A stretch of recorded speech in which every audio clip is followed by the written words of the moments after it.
नमो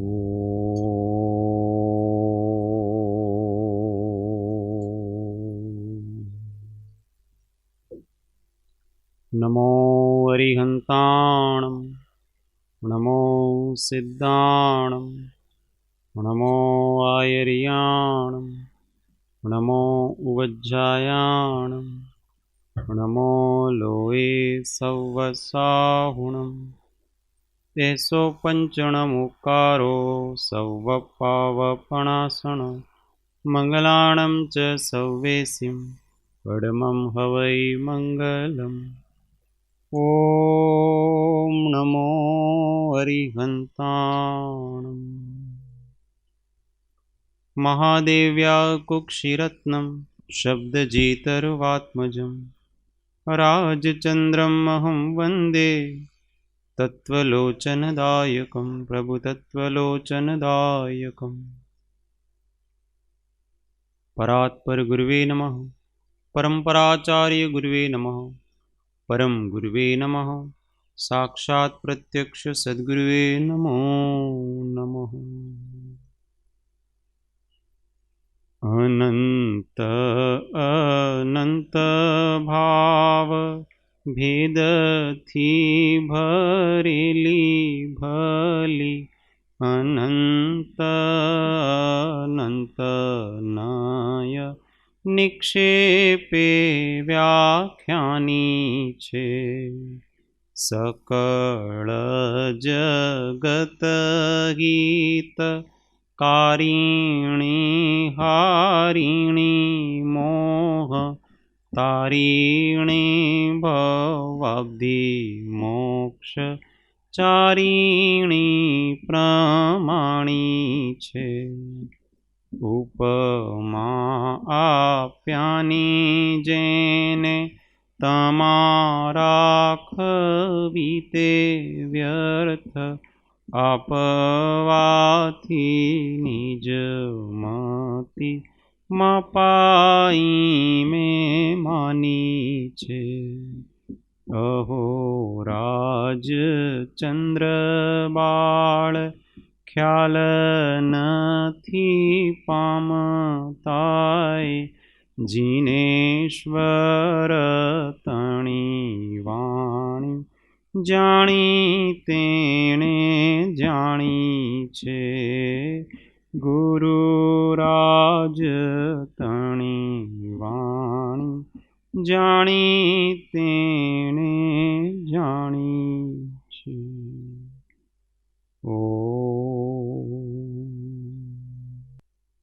जय सद्गुरुवंदन। जय जय। तत्वचर्चा में श्री आत्मबोध शतक गाथा 93 एक एक लेटी झेलवानी छे। निश्चय से उपयोग कभी भी बाहर कहीं ना जा सकता। निश्चय से उपयोग कभी भी बाहर कहीं न जा सकता। एक द्रव्य का गुण दूजे में प्रवेश ही ना पा सकता। एक द्रव्य का गुण दूजे में प्रवेश ही ना पा सकता। मोही पर को विषय बनाता तब कहने में आता है। मोही पर को विषय बनाता तब कहने में आता है। यदि पर में उपयोग गया तो ज्ञान शून्य हो जाता है। यदि पर में उपयोग गया तो ज्ञान शून्य हो जाता है। निश्चय से उपयोग कभी भी बाहर कहीं न जा सकता। एक द्रव्य का गुण दूजे में प्रवेश ही ना पा सकता। मोही पर को विषय बनाता तब कहने में आता है। यदि पर में उपयोग गया तो ज्ञान शून्य हो जाता है। यदि पर में उपयोग गया तो ज्ञान शून्य हो जाता है। खूब सुंदर बात करे છે। निश्चय से उपयोग कभी भी बाहर कहीं न जा सकता।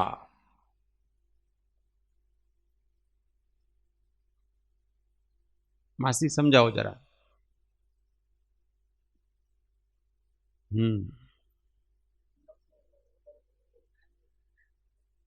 हाँ,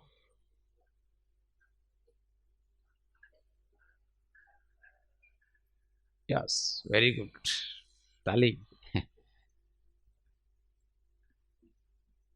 निश्चय से उपयोग कभी भी बाहर कहीं न जा सकता।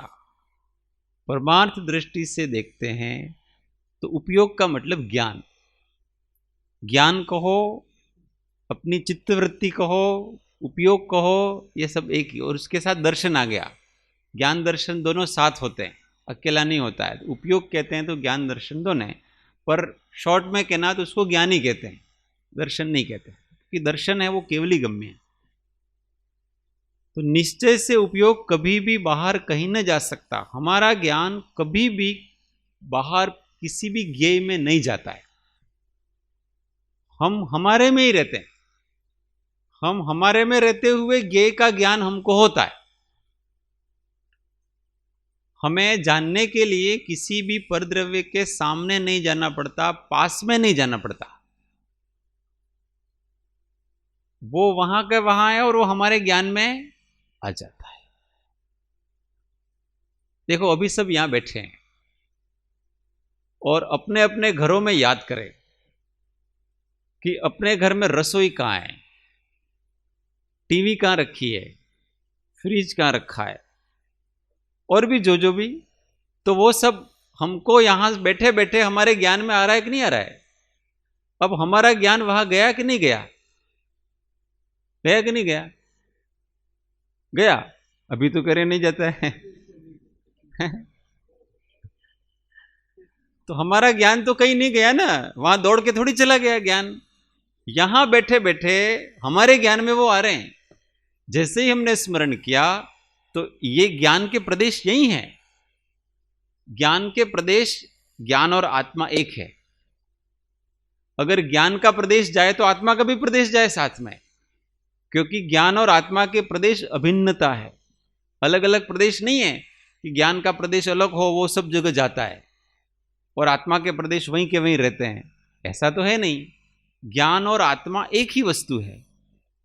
जब आत्मा के प्रदेश आपके घर तक नहीं गए तो ज्ञान के प्रदेश कहां से जाएंगे? क्योंकि आत्मा तो ज्ञान ही है। पर यहीं बैठे बैठे वो सारी वस्तुएं स्मरण की तो अपने उपयोग में आ गई। उपयोग तो बाहर नहीं गया ना, बाहर की वस्तु उपयोग में आई। तो ये कहना चाहते कि परमार्थ से देखो तो अपना उपयोग, अपना ज्ञान कभी भी बाहर परद्रव्य में जाता नहीं है, वो परद्रव्य ही अपने ज्ञान में आता है। ऐसी जोरदार बात है। हम बार बार ये ना घुमाते रहते हैं, ज्ञान को याद करते रहते हैं। ये सब मुड़ता है। जिस समय जिस द्रव्य का अपने ज्ञानोपयोग में आना होता है, उस समय वो ज्ञेय उस समय आ जाता है। रोक नहीं सकते हम उसको। जिस समय द्रव्य की योग्यता जिसको विषय करने की होती है, उस समय द्रव्य उसको विषय कर लेता है। हमारे बहुत अधिक दिमाग लगाने से भी ज्यादा कर लेगा, दिमाग नहीं लगाएंगे तो कम कर लेगा, ऐसा नहीं है। अच्छा, कोई वस्तु याद करने से याद आती है? बताओ। याद करने से याद आती है? अगर याद करने से याद आती तो कभी कभी हम किसी वस्तु को बहुत याद करने का प्रयत्न करते हैं, याद नहीं आती। और फिर अचानक कभी याद आ जाती। परीक्षा में लिखते थे उस समय तो याद नहीं आया, और जैसे ही बाहर आए, अरे यार ये तो इस प्रश्न का उत्तर है ना, ऐसा करके आए। अब बताओ, याद करने से याद आता है? नहीं आता है। जिस समय द्रव्य की योग्यता जिसको भी ज्ञेय करने की होती है, वो ज्ञेय उस समय उसके ज्ञान में आता है। ये परमार्थ हमारे चाहने और नहीं चाहने से कोई हमारे ज्ञान में आता और नहीं आता, ऐसा नहीं है। हमको दूसरे विकल्प नहीं करने। जैसे कोई ध्यान में बैठता है ना, ऐसा विचार करके बैठता है, मुझे घर की याद नहीं करनी है, मुझे कोई काम याद नहीं करना है, मुझे दूसरा कोई विकल्प करना नहीं है, पर आंख बंद करके बैठता है और तुरंत विकल्प आ जाते हैं। अब अपनी चलती है उसमें, बताओ चली कि नहीं चली उसमें? तो जिस समय इस द्रव्य के योग्यता जिस ज्ञेय को विषय करने की होती है, वो ज्ञेय ऑटोमेटिक आ जाता है।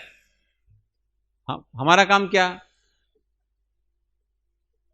हमारा काम क्या? यस, मासी ने बराबर बात पकड़ी है। हमारा काम तो इतना ही है कि जो ज्ञेय ज्ञान में आता है उसको प्रेम से जान करके न इष्टपना करो न अनिष्टपना करो, प्रेम से जान करके उसको जाने दो। वो अपने पुरुषार्थ करेंगे तो बार बार ठहरेगा ऐसा भी नहीं है। हाँ। अभी वो आया है ना अपने ध्यान में, तो मैं बार बार उसी को रखूं ध्यान में, वो भी हमारे हाथ में परमार्थ से नहीं। हम तो भगवान को प्रतिक्षण याद करना चाहते हैं, क्यों याद नहीं आते? क्यों भूल जाते हैं? द्रव्य की योग्यता उस समय की ऐसी है, इसलिए हम भूल जाते हैं। और जब द्रव्य इस योग्य हो जाता है, अविच्छिन्न आत्मा का ध्यान रहे, अविच्छिन्न परमात्मा का ध्यान रहे, उस समय हम भूलना चाहें तो भी नहीं भूल सकते, रहता है।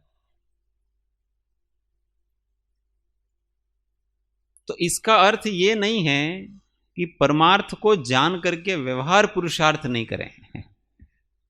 परमार्थ को जान करके परमार्थ की दृष्टि रख के व्यवहारिक पुरुषार्थ तो करना, कि हम ध्यान करने बैठे हैं, अन्य विकल्प आए तो ये विकल्प जाए ऐसी भावना करना, और अन्य जगह चित्त लगाने का प्रयत्न भी करना, परंतु ऐसा मानना नहीं कि मेरे प्रयत्न से हो जाएगा। जैसा होना होगा वैसे होगा, मैं तो निष्काम भाव से प्रयत्न करूंगा। वो तो भावी प्रमाण होने वाला है अपने हिसाब से। ऐसा नहीं मानेंगे तो चित्त विचलित रहता है, कर्तृत्व भाव आता है पर्याय का, कि मैं जैसा चाहूं वैसा फल मुझे उसका मिलना चाहिए। और वो जब नहीं होता है, होता तो वही है जो उसके क्रम में है, वही होगा ना। और फिर नहीं होता है तो उसमें कर्तृत्व भाव आता है कि मैंने इतने भाव किए तो भी मेरे भाव सुधरे नहीं, तो उस भाव का कर्तापना तेरे आ गया, पर्याय का कर्तापना तेरे आ गया उससे। और परमार्थ दृष्टि से देखो तो ये इस आत्मा का किसी भी पर्याय को करने का कर्तापना निश्चय से नहीं है। सब अपनी अपनी उसी द्रव्य की योग्यता से अपने अपने समय पर होता है। फिर भी पाप को छोड़ने का, अच्छे भाव करने का और शुद्ध दृष्टि रखने का बुद्धि पुरुषार्थ ये हमेशा चलता है, और ये चलना भी चाहिए। निश्चय राखी लक्ष्मा साधन करवा। हाँ, शुद्ध का लक्ष्य रखो और जितना अपना बुद्धिपूर्वक पुरुषार्थ वितराग होने का हो सके उतना करो। जहां तक अपने बुद्धि से, अपने ज्ञान से अपन पर भावों को, पर द्रव्यों को हटा सके वहां तक हटाना, पर खींच ताण नहीं। ज्ञानी बहुत खींच ताण करते नहीं है कि मैं ऐसा आया तो मैं ऐसा करके इसको जाना, ऐसा नहीं भाई। अपने काल से जाता है, अपने काल पे आता है, प्रेम से उसको खींचा ताण करना ही कर्तापना का लक्षण है। ज्ञान होता है तो क्या हो जाता है व्यक्ति को, बताओ? आत्मज्ञान जिसको हुआ उसको क्या हो जाता है, उसके जीवन में से खींचातानी निकल जाती है। क्या निकल जाती है? उसके जीवन में से खींचातानी है ना, वो निकल जाती है, वो बहुत सहज हो जाता है। हमेशा पवित्रता रहती है, दृष्टि हमेशा समभाव में रहा करती है। चलो, निश्चय से उपयोग कभी भी बाहर कहीं न जा सकता, एक द्रव्य का गुण दूसरे में प्रवेश ही ना पा सकता। एक द्रव्य का गुण दूसरे में प्रवेश ही न पा सकता। मेरा ज्ञान आपके अंदर कैसे आ सकता है? क्योंकि मेरा ज्ञान गुण मेरा है, आपका ज्ञान गुण आपका है, तो आपका ज्ञान आप में रहेगा, मेरा ज्ञान मेरे में रहेगा। टीचर यूं विचार करे कि मैंने इसको पढ़ाया इसलिए ये बहुत बुद्धिमान हो गया, ज्ञानी हो गया, तो ये उसका भ्रम है। टीचर ने क्या किया? अपने ज्ञान को उसको दे दिया, तो फिर एक गुण दूसरे गुण में संक्रमित हो जाता है। फिर तो आप मेरी सारी शक्तियां ले सकते हो और मैं आपकी सारी शक्तियां ले सकता हूं। फिर तो हमेशा अगुप्ती का भय रहेगा। अगुप्ती भय से कोई नहीं बच सकता है, क्योंकि अगुप्ती भय ही नाम इसका है कि कोई मेरा छीन लेगा, मेरे अंदर जो भी है वो मेरा छीन लेगा। इस प्रकार के भय को अगुप्ती भय कहते हैं। और परमार्थ दृष्टि से देखें तो अपने जो अनंत गुण है, अपनी जो आत्मा की शक्ति है, उसको कोई नहीं छीन सकता, क्योंकि एक गुण का दूसरे द्रव्य में संक्रमण होता नहीं। अध्यापक के, टीचर के, गुरु के उपदेश से शिष्य का ज्ञान गुण खिलता है।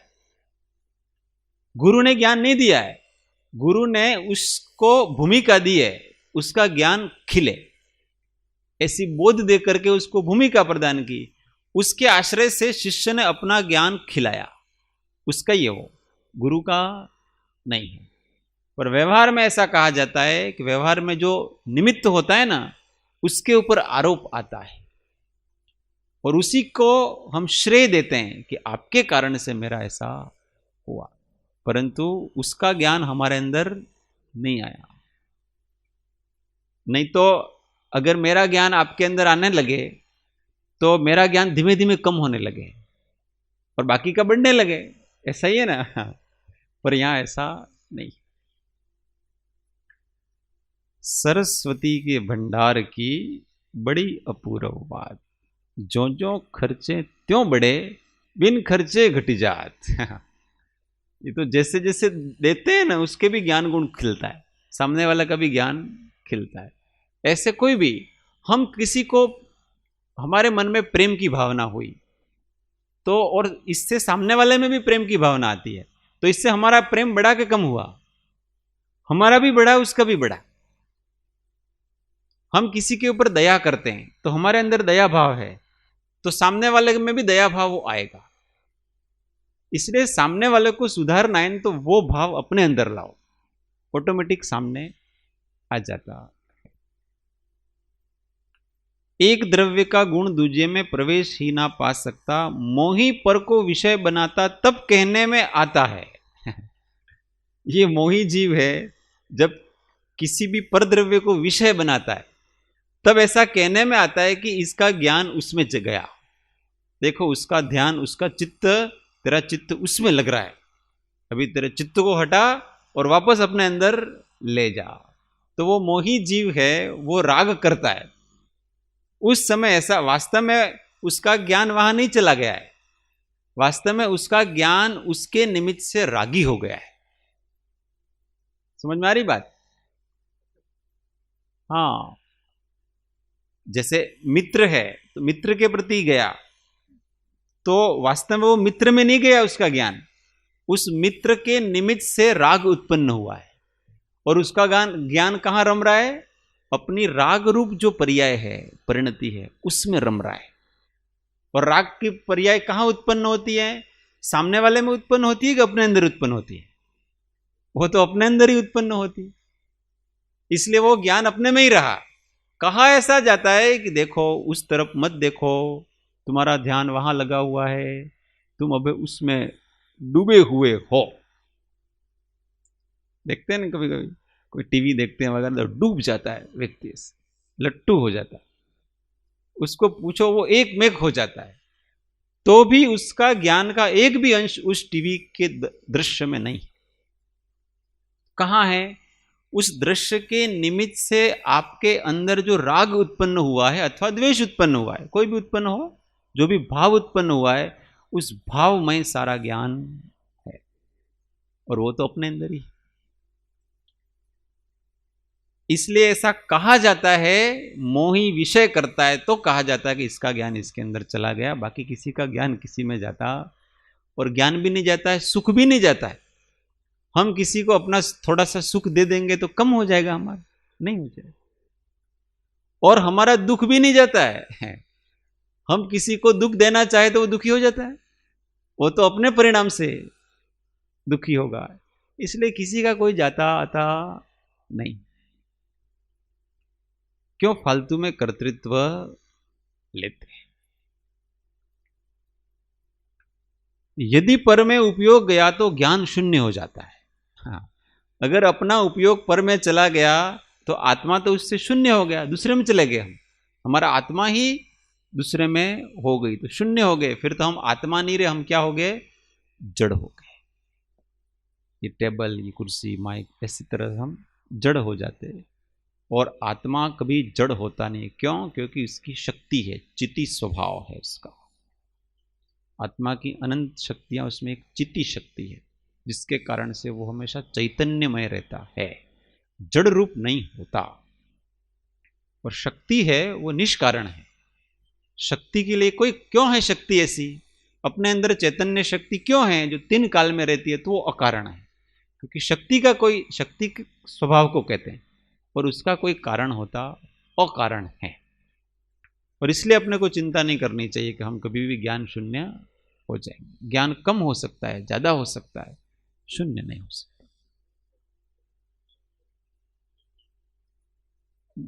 हाँ, मोहनीय कर्म के उद्देश्य में जुड़ने से अपने रागादि भाव होते हैं तो ज्ञान उस रूप हो जाता है, पर बाहर नहीं जाता है।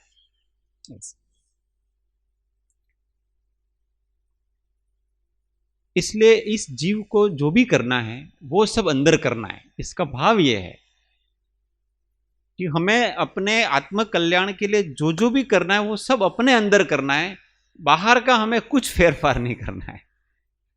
बाहर जो जैसा जिस प्रकार से चल रहा है उसको वैसा उस प्रकार से चलने दे अपन। क्योंकि हम उसको नहीं बदल सकते। जो जो भी संयोग और वियोग इस जीव को लिखे हैं, योग है, उसका होगा ही होगा। जितने समय के लिए उतने समय ही रहेगा, चला जाएगा। कोई जंगल में भी चला जाए कि मेरे को नहीं, ये सब इंसान तो मेरे को ना अच्छे नहीं लगता, कोई अच्छा नहीं लगता, मैं जंगल में जाऊंगा, शांति से बैठूंगा। वहां भी आप कहां बचोगे? जिसका कुछ न कुछ योग लिखा है वो तो वहां जंगल में भी आ जाएगा आपके, टेंशन देने वाला। ये सब लोग मुझे बहुत टेंशन देते हैं, इसलिए लोगों से दूर जाओ। आपको लोग टेंशन नहीं देते हैं, उसके निमित्त से तू दुर्बल हो जाता है। ये दुर्बलता अपनी है। इसलिए व्यवहार से ये भी कहा है कि जो जो भी जिस निमित्त से जिसको भी हर्ष शोक होता है तो उस व्यक्ति को उन निमित्तों से दूर रहना चाहिए। दूर रहना चाहिए मतलब ये व्यवहार की बात है, ये व्यवहार नहीं से कहा गया ऐसा। दूर रहना चाहिए, परंतु दूर रह सकना उसके हाथ में नहीं है, ये परमार्थ है। पुरुषार्थ वो ऐसा करेगा कि देखो इस निमित्त से मेरे को क्रोध आता है, मैं उसके सामने ही नहीं जाऊंगा। पर कभी अचानक आ जाता है, जब उसका उदय ऐसा तीव्र होता है तो वो व्यक्ति अचानक सामने आ जाता है। अब क्या करो? आपने बचने के तो बहुत प्रयत्न किए थे। तो हमेशा व्यवहार का पुरुषार्थ भी रखना और निश्चय हमेशा ध्यान रखना कि मैं जो व्यवहारिक पुरुषार्थ कर रहा हूं उससे कार्य नहीं बन रहा है। कार्य तो जो परमार्थ से जिस प्रकार सा होना है उसी हिसाब से बन रहा है वो। ये जिनेंद्र भगवान का एकदम अंदर हृदय की बातें, ये सब चीजें, और जिसको श्रद्धा हो जाती है ना, उसका जीवन एकदम शांत निराकुल हो जाता है। वास्तव में तो वही जीता है, बाकी सब मरते हैं। चलो एक गाथा और ले लो, 94 अगर हृदय में श्रद्धा है तो पत्थर में भी जिनवर है। अगर हृदय में श्रद्धा है तो पत्थर में भी जिनवर है। मूर्तिमान दिखते मूरत में कागज पर जिनवर वच है। मूर्तिमान दिखते मूरत में कागज पर जिनवर वच है। कर्म परत के पार दिखेगा तुझको तेरा प्रभु महान। कर्म परत के पार दिखेगा तुझको तेरा प्रभु महान। कौन रोक पाएगा तुझको बनने से अरहत भगवान। कौन रोक पाएगा तुझको बनने से अरहत भगवान। अगर हृदय में श्रद्धा है तो पत्थर में भी जिनवर है। मूर्तिमान दिखते मूरत में कागज पर जिनवर वच है। कर्म परत के पार दिखेगा तुझको तेरा प्रभु महान।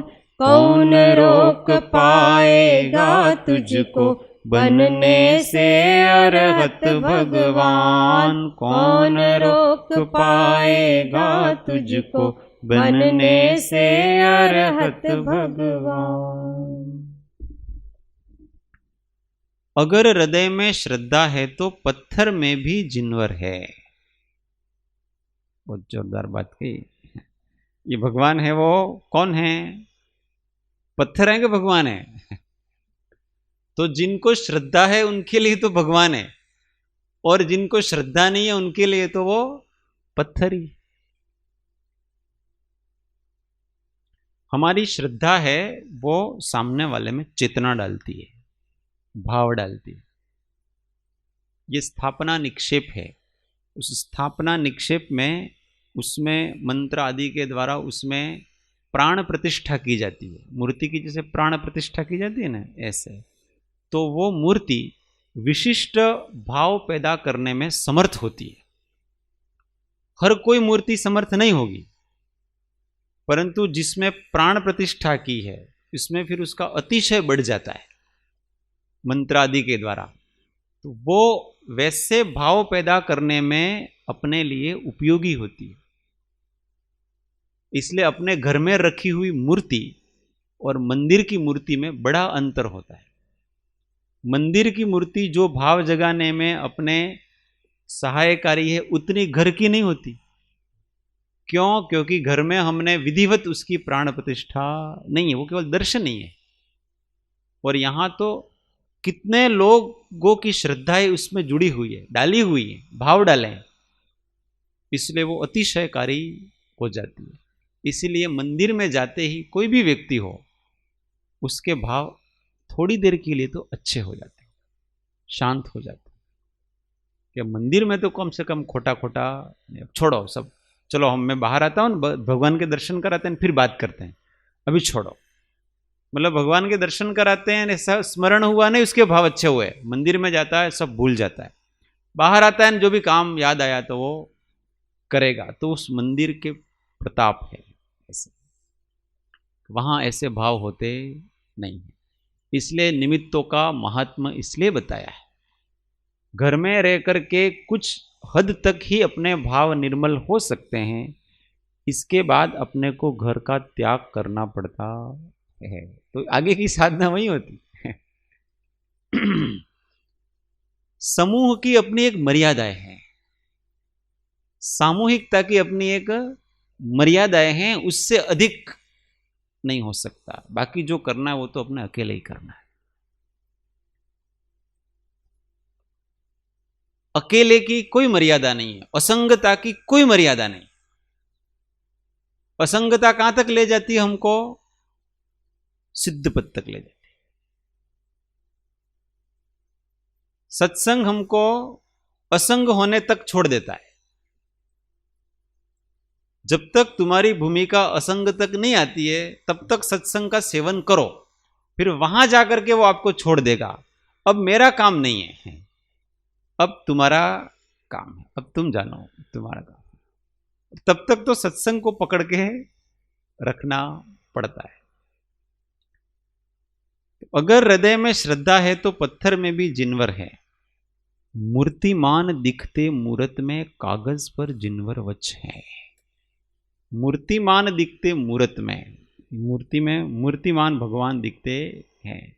साहिब जी कहते थे भगवान को दर्शन करने देखना तो कोई नहीं हो उस समय जाना। जब सब जाते हैं तो यूं यूं करके आ जाते हैं नमस्कार करके, सामने तो देखते ही नहीं, आंखों में नहीं देखते अपन उनकी मुद्रा, उनकी प्रशांतता। तो कोई नहीं हो उस समय अपने भगवान के दर्शन करने जाना। दोपहर में मंदिर बंद हो जाते हैं, उस समय पुजारी से थोड़ी अपने मित्रता कर लेना और फिर उसको कहना कि भाई मेरे को चाबी दो, मेरे को अंदर बैठ करके भगवान के दर्शन करने, उस समय जाना। क्योंकि उस समय कोई दर्शनार्थी नहीं आते हैं उस समय, और उस समय फिर त्राटक करना भगवान के। जीवित भगवान दिखेंगे अपने को, जीवंतता लगती है इसमें। ये है वितरागता।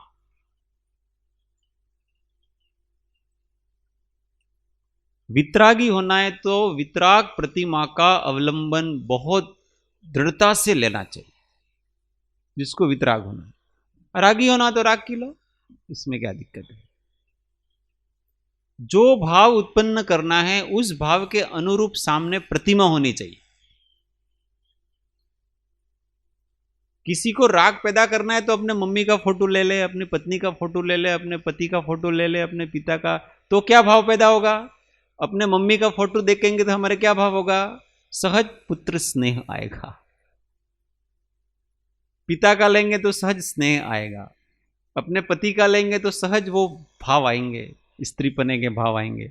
ये सब चीजें जैसा आलंबन लेंगे वैसा अपने अंदर भाव आएगा, और इसलिए वितराग देव की प्रतिमा का आलंबन लेते हैं। सर्वसंग परित्यागी, तिल तुष मात्र भी परिग्रह जिसके नहीं है, वास्तविक स्वरूप ऐसा ही है हमारा।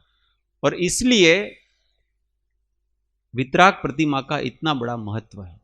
सम्यक दर्शन होने के कारणों में सबसे पहला कारण बताया जिन दर्शन। जिन प्रतिमा दर्शन कहा, फिर जिन दर्शन ऐसा भी नहीं कहा उसमें, जिन प्रतिमा दर्शन, इतना महत्व उसके जिन प्रतिमा का। तो जितना हो सके अपने भावपूर्वक भगवान के दर्शन करने चाहिए। कागज पर जिनवर वच है, ये शास्त्र हैं। तो जिसको श्रद्धा नहीं उसके लिए तो क्या है, अक्षर ही है ना। तो काले काले अक्षर हैं, काला अक्षर भैंस बराबर ऐसा ही उसके। परंतु जिसको श्रद्धा है वो उस तो क्या, कागज पर जिनवर है, ये जिनेंद्र भगवान है, ये समय सारा है वो कुंद कुंद स्वामी है। सब ये वचनामृत है, वो कौन है? कृपाणु देव है वचनामृत, उनका अक्षर देह है, वो कभी मिटने वाला नहीं। और हमारे सामने साक्षात देह स्वरूप में आ जाए तो हम पहचान ही नहीं पाएंगे, अक्षर देह से ही हम पहचान पाते हैं किसी भी व्यक्ति को, क्योंकि आंख तो रूप देखती है ना, और आत्मा का तो कोई रूप है नहीं। इसलिए, और उनकी जो वाणी है वो उस अरूपी आत्मा को बताएगी, उनका दर्शन कराती, उनका वैभव का दर्शन कराती। तो कागज पर जिनवर वच है, कर्म परत के पार दिखेगा तुझको तेरा प्रभु महान। भगवान कहां दिखेंगे? अब यहां सामने जिन प्रतिमा तो देख ले, अब अपने अंदर उसको बसाओ, जिनेंद्र देव को, और अपनी कर्म परत के पार, नौकर्म, द्रव्य कर्म और भाव कर्म, ये 3 परतें हैं। बाहर के अन्य पदार्थ और शरीर आदि ये सब नौकर्म है। फिर जो समय समय हमारे ज्ञानावरण आदि पुद्गल हैं वो द्रव्य कर्म है, और उनके निमित्त से जो भाव हो रहे हैं, राग द्वेष सारे अच्छे, वो सारे भाव कर्म हैं। उन तीनों के पार जाएंगे। ये तीनों नहीं है, उन तीनों का सहज दृष्टा, जैसे भगवान सहज दृष्टा है, सहज ज्ञाता है, वैसे मैं भी द्रव्य कर्म, नो कर्म, भाव कर्म से रहित शुद्ध चैतन्य स्वभाव, वितराग स्वभावी सहज आत्मा हूं। ऐसा बारंबार बारंबार निश्चय होगा, भावना होगी, तब अंदर के प्रभु अपने को दिखेंगे। या वही कहा है, कर्म परत के पार दिखेगा तुझको तेरा प्रभु महान। भेद ज्ञान, हमेशा भेद ज्ञान करते करते जीते रहना दिखता है। कौन रोक पाएगा तुझको बनने से अरहत भगवान। अगर हम इस कर्म की परत को पार करने में सक्षम हो गए तो फिर अपने को भगवान बनने से कौन रोक सकता है? कोई नहीं रोक सकता है, साक्षात भगवान। एक बार व्यक्ति को एक वस्तु की श्रद्धा हो गई कि मेरा स्वरूप है वो वितराग है, और मुझे कैसे भी करके वितराग होना है, मेरी हरेक कृति, मन वचन काय की हरेक क्रिया, वो सब इस वितराग होने के लिए है। इतना निश्चय जिसके हो गया वो अल्प काल में वितराग हो जाता। भोजन क्यों करना है? वितराग होने के लिए।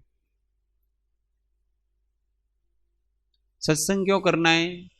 वितराग होने के लिए। सोना क्यों है? वितराग होने के लिए। पढ़ना क्यों है? वितराग होने के लिए। ध्यान क्यों करना है? वितराग होने के लिए। भक्ति क्यों करनी? वितराग होने के लिए। क्यों करना है सब? लक्ष्य क्या है अपना? और ये लक्ष्य छूट गया तो साधन तो सब वहीं के वहीं होंगे और साध्य रह जाएगा।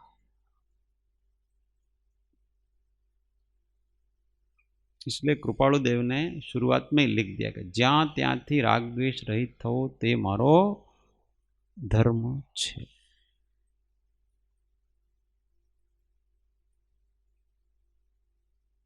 राग और द्वेष का पोषण करके हमें किसी का भला भी नहीं करना है, ऐसा दृढ़ निश्चय होना चाहिए। राग द्वेष करके तो हमें किसी का भला भी नहीं करना है। काहे का भला क्या किया? राग द्वेष किया तो आत्मा का तो बिगाड़ दिया, दूसरे का भला कहां होने वाला है? और भला तो हम कर नहीं सकते। हम शांत होकर के दूसरे का भला कर सकते हैं।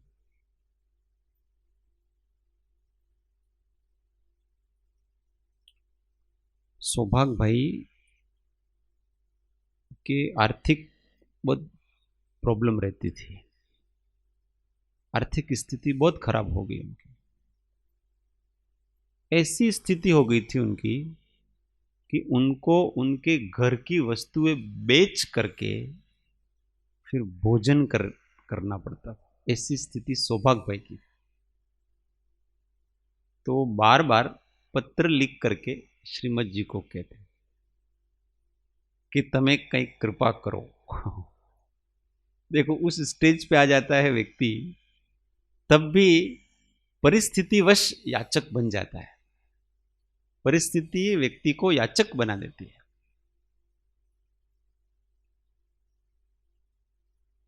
पर श्रीमद जी बहुत दृढ़ रहे। उनके पास साधर्मी के तौर पे वो अपना कुछ दे भी सकते थे, रिद्धि सिद्धियों से भी वो बहुत कर सकते थे, नहीं कर सकते ऐसा नहीं था। और एक साधर्मी के नाते भी वो उनको कुछ भी कर सकते थे, परंतु उनको बहुत ऊंची दशा पे ले जाना था कि आपने जिस व्यक्ति से मांगा है ना, वो व्यक्ति मांगने के योग्य नहीं है। वो वस्तु आपको उस व्यक्ति से नहीं मांगनी चाहिए थी। मेरे से अगर आप लौकिक वस्तुएं मांगोगे तो फिर अलौकिक वस्तु कौन देगा? फिर तो हमारा संबंध लौकिक हो गया ना, फिर कहीं ना कहीं लौकिक भाव रहेगा। इसलिए वो इतना दृढ़ किया उनको, बार बार वो पत्र लिखे और बार बार एक ही बात लिखे कि ये इच्छा हम आपकी पूरी नहीं कर सकते। और फिर सौभाग्य भाई ने उनको लिखा, जब दृढ़ता आई, बात की श्रद्धा भी आ गई, फिर उन्होंने पत्र लिखा और उन्होंने लिखा, मांगी खाई ने गुजरान चलावीश पर कोई सामे हाथ नहीं फैलावीश। तो श्रीमद जी इतने खुश हुए, उन्होंने लिखा कि आज ये वाक्य તમે લખ્યું છે ને, એ તમારા માટે અપૂર્વ કલ્યાણનું કારણ છે। તમારે કોઈ અલૌકિક દશામાંથી આ વાક્ય વચન નીકળ્યું છે। और उस समय वो पिघल जाते तो श्रीमद जी, तो कभी भी ऊंचे नहीं चढ़ते। इसलिए किसी को वितराग बनाना है तो अपने आसपास जो भी रहते हैं, तो व्यवहार में पिघलो मत उससे।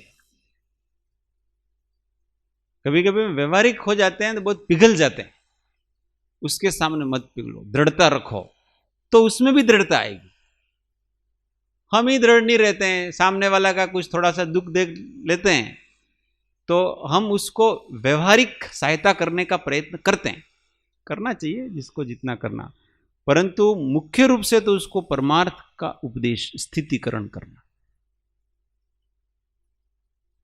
और वो परमार्थ दृष्टि से समझने के योग्य है तो हम व्यवहारिक सहायता भी करना कि इसको परमार्थ से, नहीं तो व्यवहारिक सहायता नहीं करना उसकी, तुम दूसरों के पास करा लो, ये काम हम नहीं करेंगे। तो क्या होता है कि ऐसे संबंध बन जाते हैं ना, फिर तो अपना महात्म्य नहीं रहता उसको, फिर वो वचन लगेंगे नहीं उसको, क्योंकि कैसे भी करके वो इनके साथ में रहेंगे ना तो अपना कुछ न कुछ भला हो जाएगा। लौकिक दृष्टि रहती है उसकी, गुरु के पास रहते हैं, किसी के पास लौकिक दृष्टि रहेगी, કંઈક ને કંઈક આપણે થઈ જશે। वो दृष्टियां मिटाना चाहता है गुरु। हमारे साथ में रहोगे, आपकी कोई लौकिक इच्छाएं पूरी नहीं होगी, हम यही सोचेंगे कि आपकी कोई इच्छा नहीं हो। हाँ, हम तो आपको ऐसा बनाना चाहते हैं कि आपकी कोई इच्छा नहीं रहे, हम आपकी इच्छा पूरी नहीं करेंगे। और अपने आश्रित जो होता है उसको वितरागता का लक्ष्य देते हैं कि तुम वितराग होने का प्रयत्न करो तो तुम सुखी होंगे। छोटी छोटी बात, आज तुमको थोड़ा मिल गया, कल फिर ऐसी गरीबी आएगी, कौन मिटाएगा? आज तो मैंने मिटा दिया। तो इच्छाओं का भी त्याग कर दो और जितना दृढ़ रहे सामने, तो वहां से वाक्य निकला उनके और वापस स्थितिकरण। इसलिए स्वयं भी वितराग वैराग्यपूर्ण दृष्टि रखो और सामने वालों को भी दृढ़ का रखने का उपदेश देना। वीतराग सर्वज्ञ दोष बिन श्री जिन की वाणी, सप्त तत्व का वर्णन जामे सबको सुखदानी। इसका चितवन बार बार कर श्रद्धा उर धरना, मंगत इसी जतन ते एक दिन भव सागर तरना। मंगत इसी जतन ते एक दिन भव सागर तरना। सद्गुरु परम कृपाळु त्रिलोकनाथ की जय, सब संतन की जय। आनंद घन ओम। 1 मिनट मौन, आत्म अनुसंधान।